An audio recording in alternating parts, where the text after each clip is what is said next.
Hello students, welcome to our YouTube channels. आप लोग का हिंदी की क्लास में बहुत बहुत स्वागत है। तो आज का जो हमारा सेशन है, आज के हम वीडियो में बात करने वाले हैं। जैसे कि आपने पढ़ा था कि काव्य सौंदर्य के तत्व, इसके अंतर्गत आपने रस, छंद और अलंकार, ये तीन है। तो आप लोग पिछली बार पढ़ चुके होंगे, रस पढ़ चुके हैं और आप अलंकार पढ़ चुके हैं। आज का जो सेशन है हम उसमें बात करने वाले हैं काव्य सौंदर्य के अंतर्गत जो आता है टॉपिक, वो आपका छंद है। इस वीडियो में आज हम यही डिस्कस करेंगे जो आपके एग्जाम पैटर्न के लिए काफ़ी इंपॉर्टेंट है। तो आप लोग इसको बहुत ही ध्यान से समझें और सारे अपने दोस्तों को शेयर कर दें कि ताकि वो भी अपना लाभान्वित हो सके इस वीडियो से। तो आज हम बात करेंगे छंद, जो आपका काव्य सौंदर्य के अंतर्गत आता है छंद, उस टॉपिक पे हम बात करने वाले हैं। यहाँ पे आप देखेंगे छंद। छंद क्या है? छंद का शाब्दिक अर्थ अगर पूछा जाए तो छंद का शाब्दिक अर्थ होता है बंधन। अब हम बात करेंगे छंद। छंद है क्या? तो यहाँ पे अक्षरों की संख्या, मात्रा, गणना, गति को क्रमबद्ध तरीके से लिखना छंद कहलाती है, या लयबद्ध तरीके से या छंदबद्ध तरीके से लिखना छंद कहलाती है। छंद शब्द चद धातु से बना है, जिसका अर्थ होता है खुश करना। छंद शब्द जो है वो चद धातु से मिलकर बना है, जिसका अर्थ होता है खुश करना। ये है जैसे चौपाई हो गया, दोहा हो गया, शायरी आदि, ये आपका हो जाएगा, इसके अंतर्गत आता है। अब हम बात करेंगे कि छंद के भेद कितने हैं, यानी उनके प्रकार जो है वो कितने हैं। तो आपका जो छंद के भेद होते हैं जो कि इस प्रकार हैं, वो तीन प्रकार के होते हैं। पहला हो जाएगा मात्रिक छंद, वर्णिक छंद और तीसरा हो जाएगा मुक्त छंद।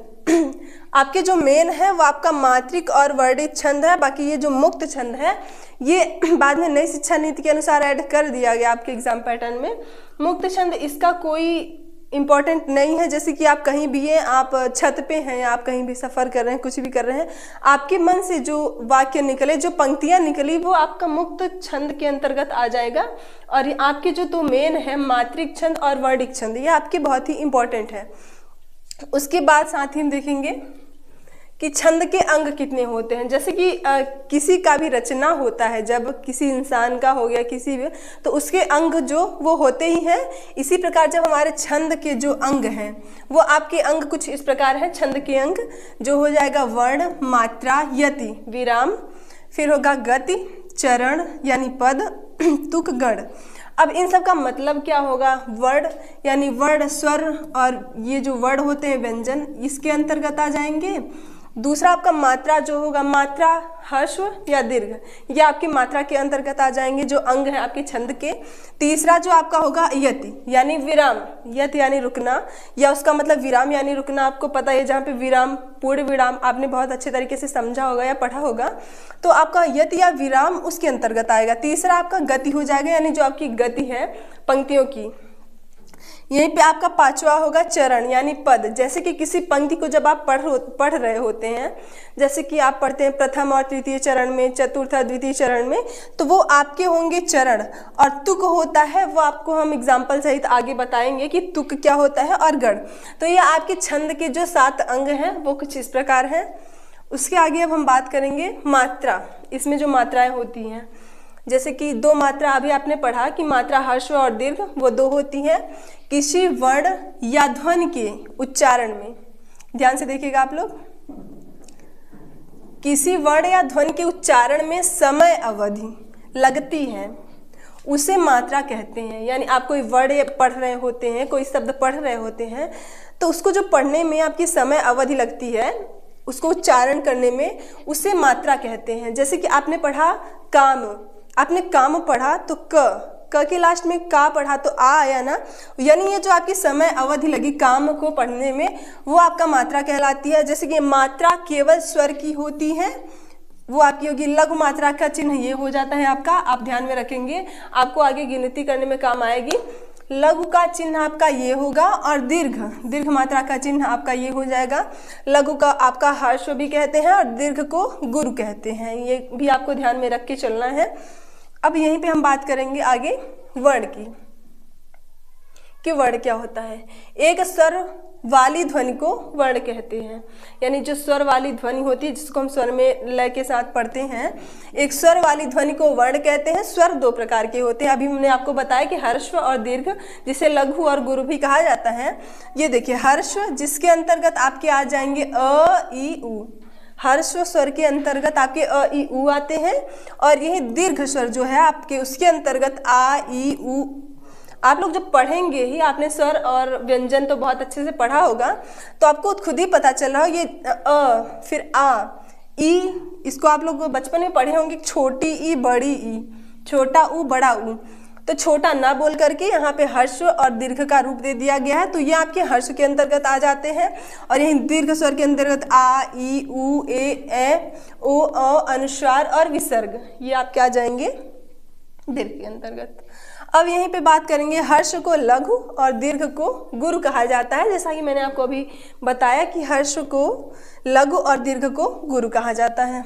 इसके बाद हम बात करने वाले हैं मात्रिक छंद। ठीक है, मात्रिक छंद यानी जिन छंदों की पहचान केवल मात्राओं के आधार पर की जाती है ना, जिन छंदों की पहचान, जैसे कि शुरू में आपने पढ़ा मात्रिक छंद, वर्णिक छंद और मुक्त छंद ना, तो वही मात्रिक छंद है।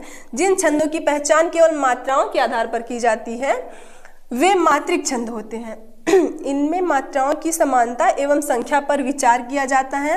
जैसे दोहा हो गया, चौपाई हो गया, सोरठा आदि, ये आपके मात्रिक छंद के अंतर्गत आएंगे। और यहीं पे बात करेंगे वर्णिक छंद की जब, तो आप देखेंगे कि वर्णिक छंद जिन छंदों की पहचान के लिए वर्णों के क्रम का विचार किया जाता है तथा उसी के आधार पर वर्णों की गणना की जाती है, यानी जो गणना की जाती है उसी के आधार पर वे वर्णिक छंद होते हैं। इनमें वर्णों की संख्या, क्रम और स्थान का नियम निश्चित होता है। आप देख रहे होंगे कि इनमें वर्णों की संख्या, क्रम और स्थान का नियम निश्चित होता है। तो ये आपका होगा जैसे इंद्र व्रजा, उपेंद्र व्रजा, हरिगीतिका, सवैया आदि, ये आपका हो जाएगा वर्णिक छंद के अंतर्गत। अब साथ ही हम जब बात करेंगे उसके बाद आएगा आपका मुक्त छंद ना।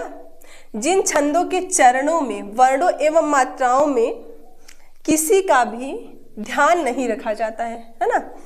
जिन छंदों के चरणों में वर्णों एवं मात्राओं में किसी का भी ध्यान नहीं रखा जाता है तथा केवल लय का ध्यान रखा जाता है।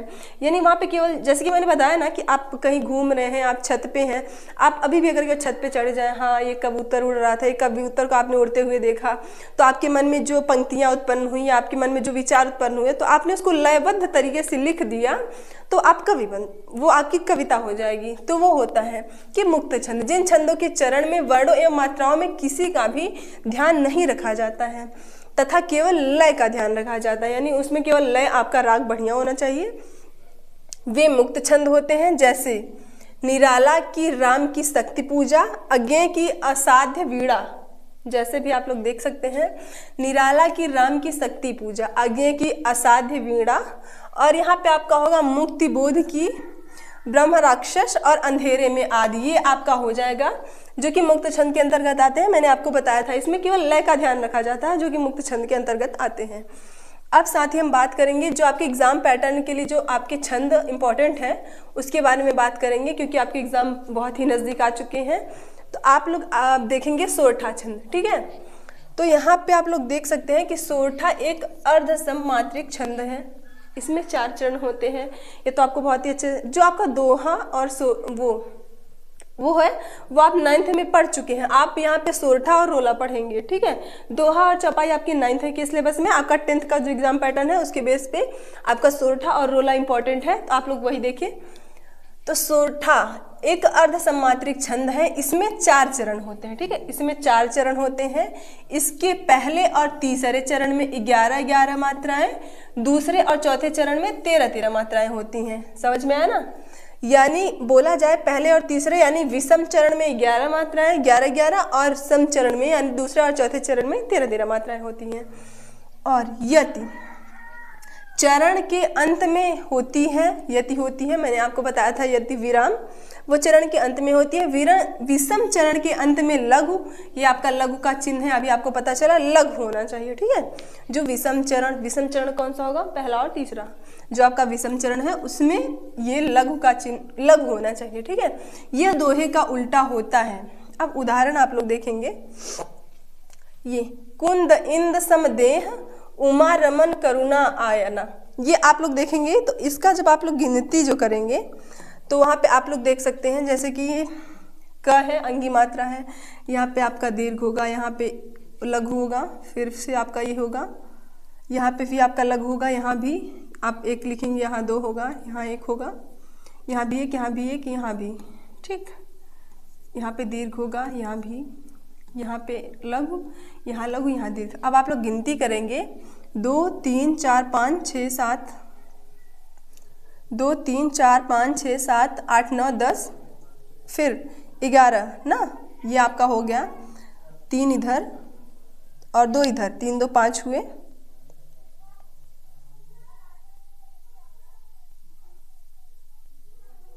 यहाँ पे आपका जो आपका चरण का दूसरा पद स्टार्ट होगा, ये आपका विषम पद होगा, ठीक है। तो यहाँ पे आप लोग देख सकते हैं कि ये 2 हो गया, 2 1 3 हुआ, यहाँ पे भी छोटी ई है लेकिन अंक की मात्रा है, तो यहाँ पे भी आपका दीर्घ होगा, ठीक है।